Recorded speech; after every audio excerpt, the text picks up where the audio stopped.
Hello and welcome to the Coaching Podcast, Coaching for Success in Sport and Business. Your host is Emma Doyle, the energy and high performance under pressure coach who is a world leader in unleashing human potential. Buckle up for this high octane session. Let them have it, coach. G'day everybody and welcome to the Coaching Podcast. I have the absolute pleasure today to be interviewing a Kiwi, yes, a fellow neighbour, although we now both live in Denver, Colorado. Jolie Wills, welcome to the show. How are you? I'm great. Thank you, Emma. Thanks very much for having me. Well, it's a pleasure to have you. I can't wait to chat about so many things around resiliency, leadership, team effectiveness under pressure, one of my favourite topics. Jolie's the co-founder and CEO of Americas for Hummingly, which is an organization that upskills leaders, teams, and organizations to thrive in the face of challenge. Jolie, you've done so much amazing work already around disaster, disruption, including the Christchurch Earthquakes. And you really look at some of the key ingredients needed to support leaders and teams to thrive in difficult times through the landscape of really giving coaches practical tools, which is what Hummingly's all about. So we're going to talk about that and so much more. But first question is the Vegemite question. Now, this could be controversial as you are from New Zealand, of course. You either love it or you hate it. What's your take? Yeah, I have to say, Emma, that is a loaded question. Like for those that come from outside of Australasia, you should know that New Zealanders and Australians, so Aussies and Kiwis, have kind of this like a good-natured sibling rivalry, right? Yes, great way to describe it. Yeah. So in Australia, you eat Vegemite. New Zealand, we eat Marmite, and we wouldn't be caught dead eating the opposite, right? Just out of principle. So I mean, my answer, of course, is hate it, because I'd always take Marmite instead. Although I do like the taste, right? Marmite's just better. Yeah. But a funny story relating to that, you mentioned the Christchurch earthquakes, and so that had absolutely devastating, tragic impacts for our city. But in amongst all of that, there's something about keeping a sense of humor. And one of the impacts of that earthquake was it damaged our Marmite factory, supplying the whole of the country. Oh, wow. And so New Zealand ran out of Marmite after the Christchurch earthquakes for a couple of years. We called it Marmageddon, right? And one of the unintended consequences of all of that was really devastating was that my young daughter started to eat Vegemite, which it's horrifying for a Kiwi. Oh, what a legend. What a legend. I'm so happy. Can't wait to meet her one day. And what year I'll was... give Vegemite a thumbs down. So thumbs down. And what year was the Christchurch earthquakes again? So it started in 2010 with a really large earthquake that more than magnitude 7, but then it had a series of aftershocks over the period of 5 years, one of those being the one that is probably the most well-known, that happened the February 2011 and claimed 185 lives, state of the city. So devastating. So let's go back to Vegemite, a thumbs down, which means you have to kick it off with your worst coaching moment and what might be a lesson. So that... Looking back, it was probably in the thick of the work after the Christchurch earthquake. So I was leading a team with a really important role to play in rebuilding this entire city and supporting its population through the process. And as you can imagine, it takes years. It's prolonged stress. It's cumulative, living it at home, living it at work. And there was a point, with this huge challenge that we were tasked with, that I remember a couple of years in, just thinking, I am drowning here.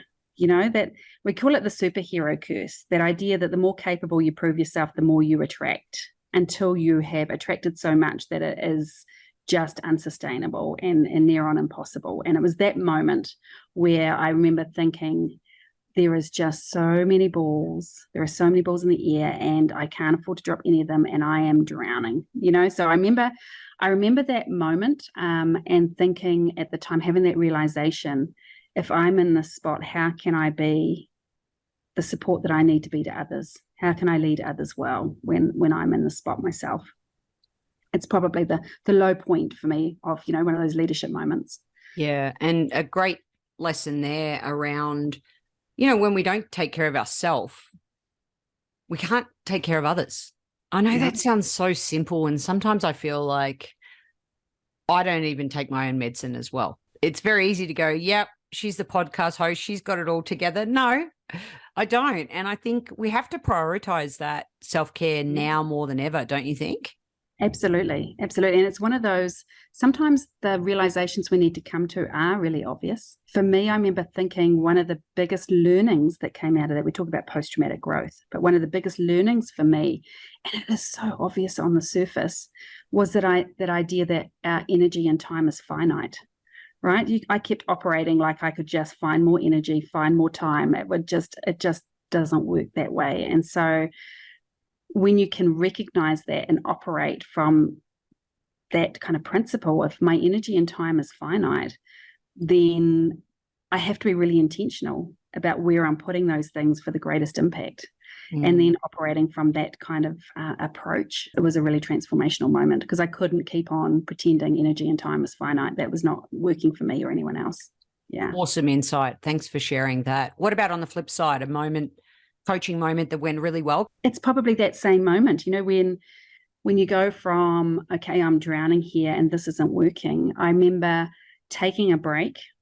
I remember resetting my priorities and the expectations. I remember talking to other peers who had, done huge disaster work elsewhere and then saying to me, you know what you're doing? We have 4 people who do that here, and just having that realization and going, okay, this has to change, and just resetting a whole lot of things, taking that break. I mean, that was really important for me.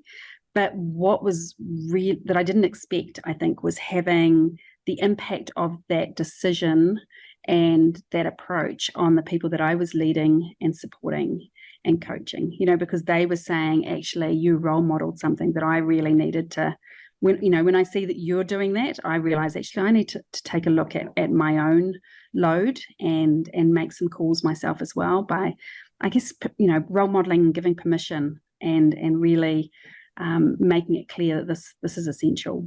I think that was probably, out of the worst moment, maybe came one of the moments that I didn't expect to be really proud of, in terms of the impact it had for others. The other thing that I like that I did myself recently is when I was having a moment, it was a really low moment, and just around a lot of rejections, especially in the speaking world. You and I spoke about this off air, but I reached out to 5 super positive people, right, and said, "Hey, I'm struggling. What have you got for me?" And all of their advice was something just a little different, but you just take one thing that can help. And it really did. It really did. So I love that you did that. You reached out. Yes. It's like putting out the bat signal, right? And it's seeing that idea when you hit those moments that kind of reaching out and saying, hey, I need some advice, some support. I need a bit of a reset here. That's a sign of professionalism. That's not a sign of weakness, right? The best leaders, the best coaches, they do that. Yeah. Yeah. And of course, just going off topic a little bit, but this is why computer games are so effective. We just click reset and you can start the whole game again, even though you failed 5 times along the way. Boom, just click reset and you're off and running. A great little even NLP tool, just to, 3 fingers together, boom, right, I need a reset here. Walk away, come back. It's amazing how much more clear you can be. All right. What about your sliding doors moment? Is there one in your life that you could share with us? I think it has to be the earthquakes. So before that, I was working I'd had a career in mental health and in the disability sector, in the older person sector. I was a mum with 2 kids in a small rural community in New Zealand. And I was on one trajectory, clearly in that space. And then these earthquakes happened. And before the earthquakes, I was volunteering on the governance of New Zealand Red Cross. And so after the earthquakes, I got pulled in and volunteered to jump in, as you do, to support. It was my home city, and you're in there helping. And before you knew it, I had a job, right? So that wasn't something I anticipated, but it very much changed the trajectory of the rest of our career, but also our personal lives in terms of, what we learned as a family, as individuals, as a leader. That was very much a defining moment in my life. All right. And can you share a little bit more then post that to what you're doing now? Yeah, absolutely. So our role was very much around supporting the psychosocial recovery of people in Christchurch. So to give you a little bit of context, we had that huge earthquake. We had a series of aftershocks. So Emma, do you know much about the aftershocks and how many? This is a question I often ask an audience. So when I'm speaking, so, if you had to put a number out there, what would you put out there in terms of number of aftershocks that we experienced over 5 years? And maybe before you put that number out there, double it, and then give us a number. Yeah. Okay. 10. 10. Yeah. So add a couple of zeros, and you're a little bit closer. So we had 15,000 aftershocks. Oh, sorry. Yeah. 15,000, decent sized aftershocks. And, I talked about one that hit, a few months after that claimed all of those lives, injured thousands of people. And, it devastated, the city. The central business district was roped off for 2 or 3 years. We had most of our housing stock was damaged or destroyed. So it was a really huge impact, and living with that constant sense of uncertainty and threat to safety and disruption is very much, it's quite similar. There's parallels to what we've had to live over the last few years with COVID, so it was very much supporting a population. It was those that lost their loved ones in the earthquakes, those who were injured, but also just the wider population with dealing with the complicated, long process of rebuilding, everything being harder and longer than what they anticipated, just like COVID, and dealing with, that constant sense of uncertainty. So in terms of my leadership pivot, it was around upskilling very quickly in disaster and everything that comes after. What are the common patterns after disruption? But my biggest challenge, and we'd seen this play out in many different disasters, was preventing burnout of people working in this space. So most people were impacted by the disaster, by the earthquakes. They were working, in a mission-driven, role where they cared deeply about what they were doing. But we knew that they were going to be working in this prolonged pressure environment where there was a lot at stake, not just for weeks or even months, but for years. And so I knew as a leader, we needed to find a way to really support and sustain them. The reality was, we threw every well-being solution we could think of and find at this team, and we were still burning them out. We were just burning them out at a rate that was slower than everybody else because we were being really proactive, but none of us were on a path to anywhere good. And that really formed Hummingly and a lot of the work that we do. So Elizabeth, my co-founder, and I both ended up with the Winston Churchill Fellowships. So we did global research, the two of us, looking at the leadership learnings. So what do we need to do to support leaders when they are working with teams under pressure? How do we sustain them? But also, what are the things they need to know about leading well in this kind of environment? And what are the things we need to do to sustain and support people to thrive and do well in pressured environments? So that's really the genesis of Hummingly. And we started to see the need for what we do and the challenge that we had far beyond the disaster environment. Yeah. That's a cool story. It cool in terms of what it's led to.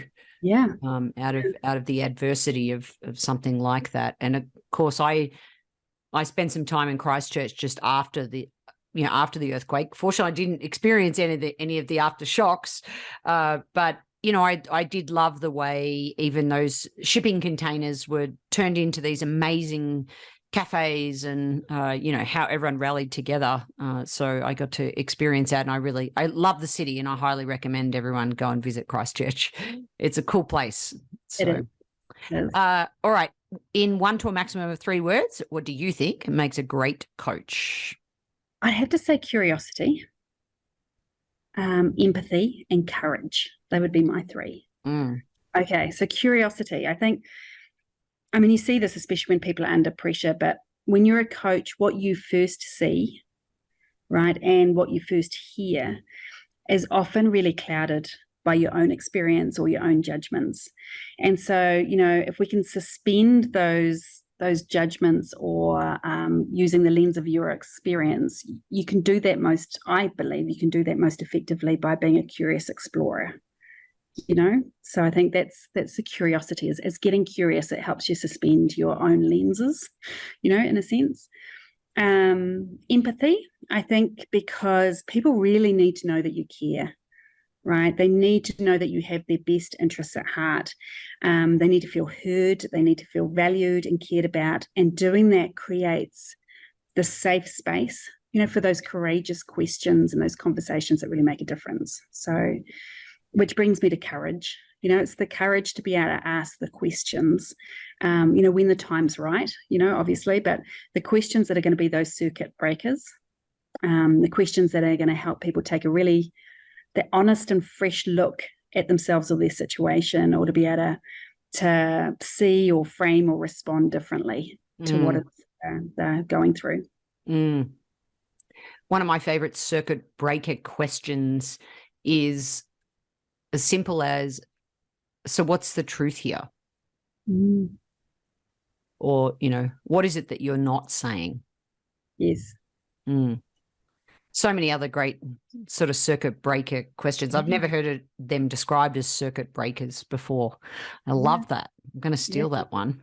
This is what the podcast is all about. It's all good. I'm a cognitive scientist, so I'm big into some of the biases that we, and one of the ones we have is plan continuation bias, right? Where we just keep on, and that's why the reset is so important. I could have just kept on trying to juggle way too much, it's one of those, once you're on a path, it takes a conscious effort to step off that path. And sometimes people need a little bit of a nudge or, some of the questions to get people to hold up that mirror to realize maybe this path isn't the right one, or maybe there's something I need to tweak here.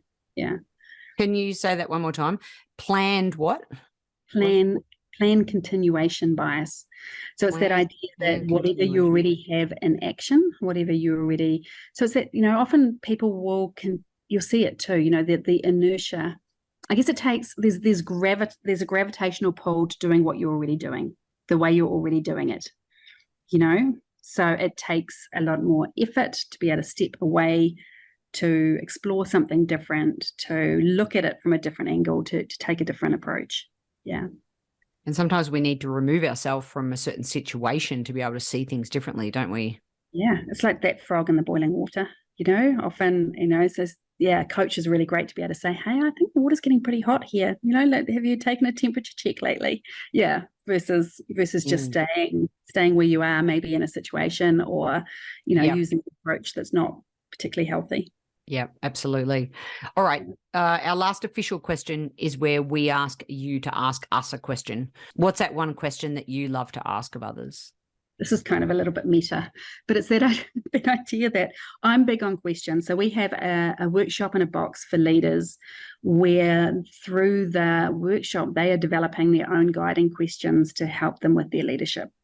So, like coaching questions are so vitally powerful, which is, really what you're getting at. And same for leaders, right? So we often as coaches ask leaders these questions, but it's really useful for leaders to have questions in their toolkit too. And so for us, leadership, well, those questions are incredibly powerful for helping people navigate when things feel a little bit murky or unclear, or to help keep them steady when they feel wobbly. So the question I often ask is what is your go-to question? What is the question you keep in your back pocket that you pull out and ask yourself when you're feeling wobbly or a little bit uncertain? So I'm a gatherer of questions because they're really powerful as tools. So that was what is your question is my question. That is brilliant. And of course, Jolie, no one has said that on the podcast. So we're over 100 episodes and I've never had anyone ask, what is your go-to question? I adore that one. Yeah. And I have to even think about it myself, what my go-to question is. Yeah, that's a great question. Yeah. Do you want me to share mine? I was just about to ask, how did you read my mind? It's that, being geographically close, I think, across the ditch. So my question is, are you a martyr or are you a professional? And this comes with a story. So one of, again, a peer support person that I had through this whole Christchurch earthquake experience, and part of our Winston Churchill Fellowship. She's a wise, wonderful woman. She, Dr. Kate Brady from Australia, and it pains me to have all this wisdom, not claimed from, New Zealand, but she's a wise. You have plenty of wisdom in Kiwi land. Go on. But she told a story about, she said, early on in her career, she had interviewed for a job. It was one of her first professional jobs. And she said, Jolie, I was nailing it. I had all the answers to the questions. I was feeling really good, like I thought I had it in the bag. And then the hiring manager asked me a question I wasn't prepared for. And that question, of course, is, Kate, are you a martyr or are you a professional? And Kate said, I'm going to need you to explain that a little bit. What do you mean? And she said, well, it's quite simple. And she was interviewing for a social work job at the time. And she said, it's quite simple. If you're a martyr, I have a clear preference as to which you are, but I just want to know how to manage you. I can do either, but I have a clear preference, obviously. If you're a martyr, you're going to be the first one here. You're going to be the last one to leave. You're going to fill every gap I have in the roster. You're going to say yes when you probably should say no. There'll be very little boundary between, you turning off at the end of your work day and actually taking a break for yourself. And we will do some amazing things together. Like, you will run really hard, but you'll burn bright and then you'll burn out. And so there's very little point in me investing a whole lot in you in terms of professional development, right? What I'd clearly prefer is if you're a professional and you'll have some boundaries around your work in terms of, making sure that you switch off in some way. You will say no sometimes when I really want you to say yes. You'll still care deeply about the mission, right? You'll still be very mission focused. You'll role model, all of those self-care behaviors that are so important. And you'll really set yourself up to sustain your work. And together we'll have an amazing impact, on what it is we're trying to achieve. And I know that I can invest in you because, it's worth it for the long run. So which is it, Kate? Are you a martyr or are you a professional? And quite clearly from the story I told earlier, I'm a recovering martyr, right? So, and most of my behavior is more on the professional end most of the time, but it's because I regularly ask myself that question. Am I a martyr or am I a professional, right? And I'm making an active choice as to which I choose to be. So, yeah. Fantastic. It triggered a story back in my early career where I applied for a job, and I had been an entrepreneur all my life. So I actually was going for a job in the tennis world. And let me tell you, I had prepared for this interview. I had thought of every question they could ask me. I had answered it. I'd written it down and I put it, and I was away. So I was at a hotel.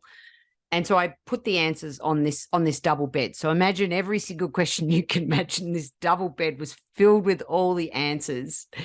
And the first thing that happened is that I was in a hotel in Adelaide and the interview was in Melbourne. So there's a half-hour time difference, which I just didn't factor in. So I was at the tennis courts and they're like, oh, are you ready for your interview?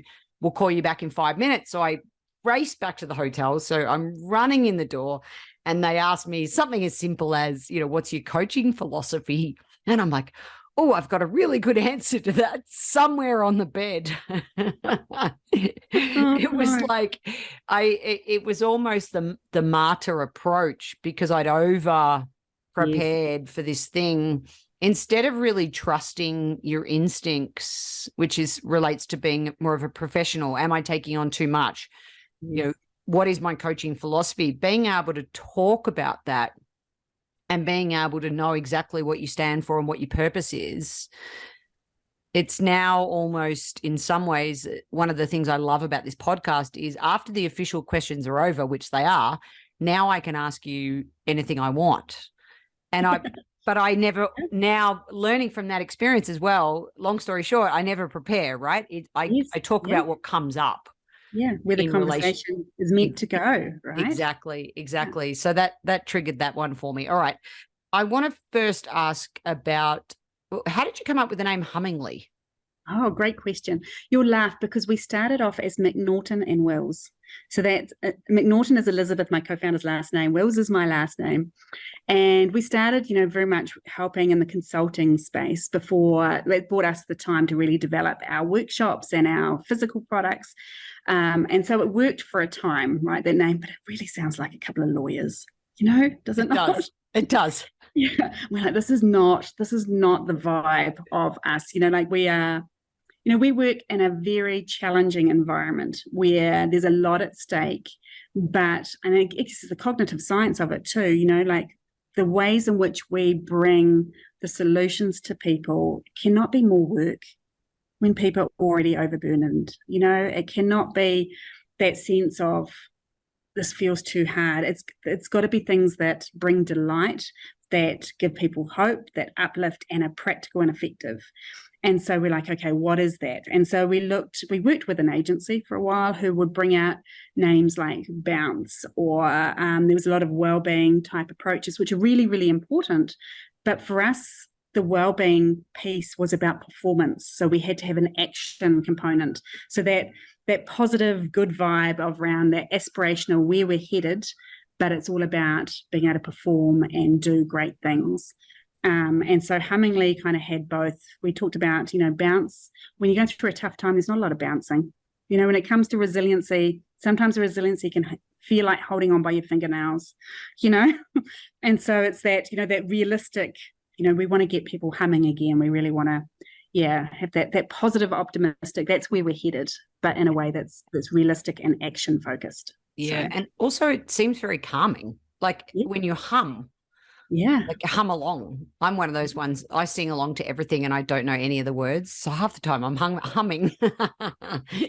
Hummingly. All right. And so much more to Hummingly than the name, but I always love a good backstory, especially I want to talk about your Doing Well cards. This pack of cards. First of all, I love physical products. So coaches out there listening, this is an awesome tool for you to work with your people, whether you have a team of people or one-on-one coaching. Highly recommend these cards. Could you share a little bit more about the Doing Well cards and what are they? Yeah, and if we start from that backstory, remember I said we had this team, we had leaders and we had teams working under intense pressure, and the things that we would typically try just weren't cutting it in the kind of environment that they were facing. And we brought back all of that research around what are the impacts of working under prolonged pressure, which is incredibly sobering, but also on the flip side, there's amazing potential for growth, right? So incredibly risky, like hazardous working in a prolonged pressure environment. And that really describes most of the environments people are working in this current world, right? So it's a very hazard type environment. And we set people up with PPE, personal protective equipment and training and all the, the approaches that we need for any other hazard. And for us, it's like, okay, we need to get really practical and address the hazard of working under prolonged pressure, because the impacts of that can be really incredibly sobering, both for the individuals involved, for their mission and for their organizations, right? So, but the flip side is not just preventing harm, it's about supporting growth, which we all want, So that's the backstory, is bringing back that research. What are the impacts? What are the things that we need to do differently and better? And then saying, okay, we've got a design challenge here, because again, it can't be more homework. It's got to be things that are effective and feel doable when the pressure's on, right? We all know that we should eat 5 fruit and veggies a day, and we all know that we should get good exercise, and we all know that sleep's important, and all of those things are absolutely vital. But we all know that. And one of the design challenges we set ourselves was trying to bridge the gap between knowing these things and being able to do it when the pressure's on. Because what we find is those self-care practices that are so important just keep falling off the bottom of people's lists. So it's that idea that, there's a gap between intending to do it and getting intentional about it. And so we wanted to create a tool where people could really get intentional and create a plan. So with the Doing Well, I've got a set here. This is kind of what they look like, the Doing Well. And it's the idea that with a pack of cards, each of the themes speaks to a particular challenge that you'll see playing out in leaders or individuals or teams under pressure. But with the pack, people are able to go through, pull out the cards that resonate, and create a really intentional plan that is doable when the pressure's on to keep them well and performing under pressure. And there's an accountability mechanism. So it's as a coach, you can help keep people accountable, or they can have someone else, an accountability buddy, as well. Yeah. It's also the tool they can take back and use with their teams, because if they're leaders, again, who are leading people under pressure, they are probably looking to you as a coach for what are the things I can take back and help my people with. Can you give us a practical example? Yeah. So if I talk you through a couple of the themes, so there's 5 themes in the pack. Each theme speaks to a challenge that you see play out with people under pressure, as I mentioned. So the first theme is the connect theme. So this is the idea that, all the research tells us, and we've seen it play out disaster after disaster, but just in tough times in your life generally, the idea of social capital. So it's that idea that actually your close friends, family, colleagues, your social network tends to be what the greatest resource for getting people through tough times.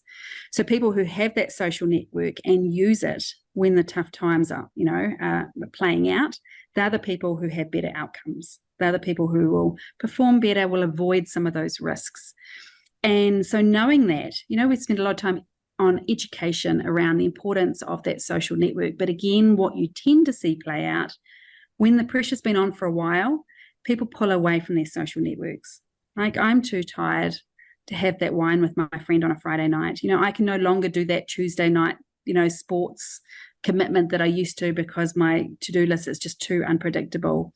Have you seen my to-do list? I've stopped listening, and connecting with others, and I'm no longer able to hold perspective on myself or hear what those around me can see that I'm not, And so the connect cards, the idea around, you can choose a couple of people in your life, and your coach might be one of them, right, that really know you well and have your back, and you give them a couple of cards out of that theme, the ones that really you think will be useful to you under pressure. And you're giving that support crew the job of kind of keeping an eye out and giving you a card back when they see that you need it. Your job being doing whatever is on that card. So, it's really powerful to be carded, because often it's not a moment that you're ready or open to that feedback, but you're setting up the social commitment.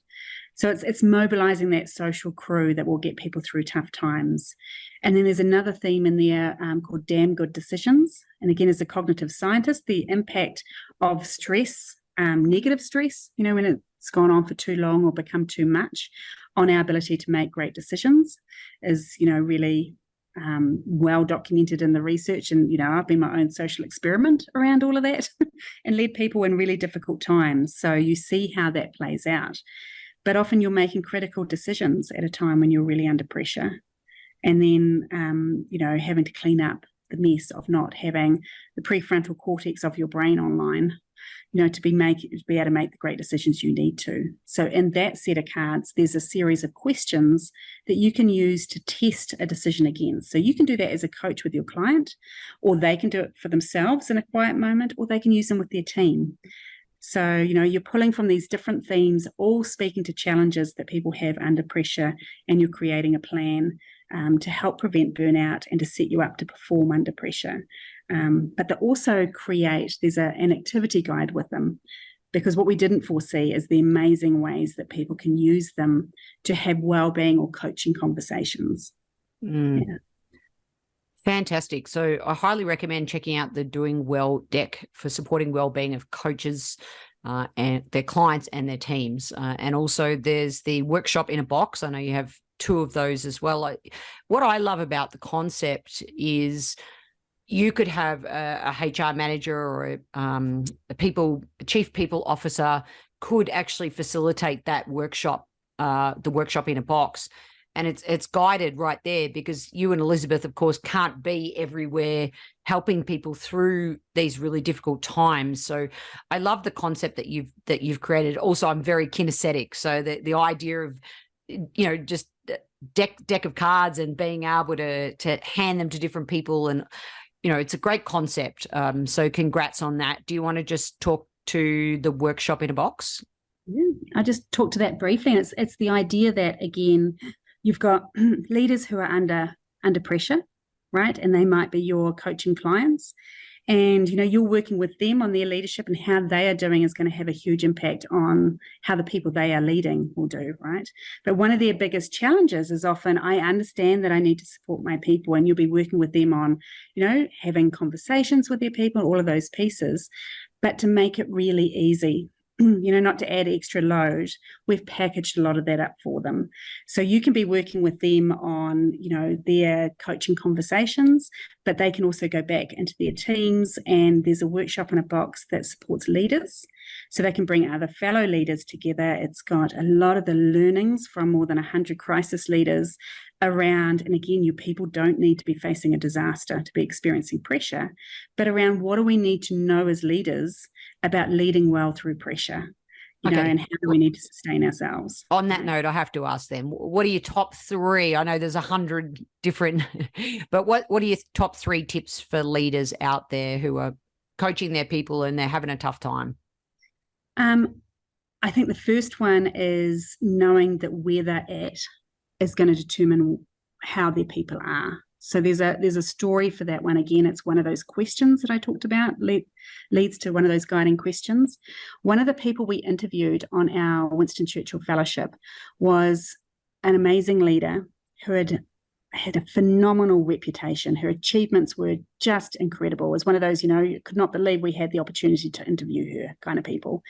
And on the day that we were due to interview her, we got a message from her to say, hey, I just need to let you know that I'm not in the office today. I'm at home. I'm actually off on stress leave. And we sort of went back, as you can imagine, we really don't need to do this today. We can reschedule, or we don't need to do it at all. Clearly this is not a good time. And she said, no, you need to come see me now more than ever. So we went and interviewed her at her home, and she took us through the very sobering story of the impact of burnout. For her, she had just hit that saturation point and pushed way beyond it, and what it had meant for her health, her relationships, her career. And it was an incredibly sobering story. And at the end of that, she said, this isn't even the scary thing. And we're like, well, what is scarier than that? She said, when I was forced off that treadmill, my body couldn't do it anymore, and I had to get off that treadmill. It actually made me stop, and I turned around and I looked at my team, and I realized they were only 2 or 3 weeks behind me in terms of burnout. And so the question, we often encourage leaders to have in amongst their list of guiding questions is, where am I at?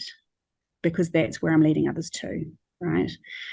So are we leading people to a place of burnout, chaos, calm, balance, performance? What does all that look like?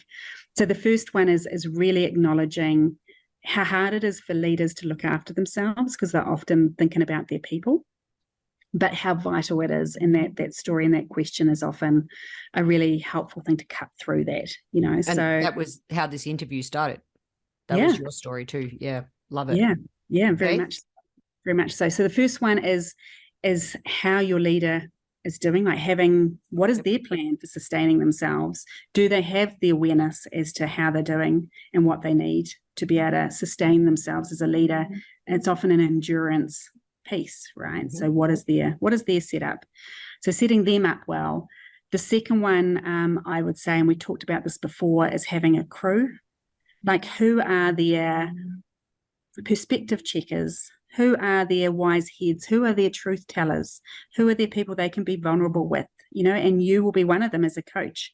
But who else do they have? Maybe there's a peer in a similar position in another organization, or a mentor that they had in the past, or, a colleague. So having that support crew, because as we know, as we talked about before, that is one of the most critical things for people to be able to do and thrive and be well in pressured environments.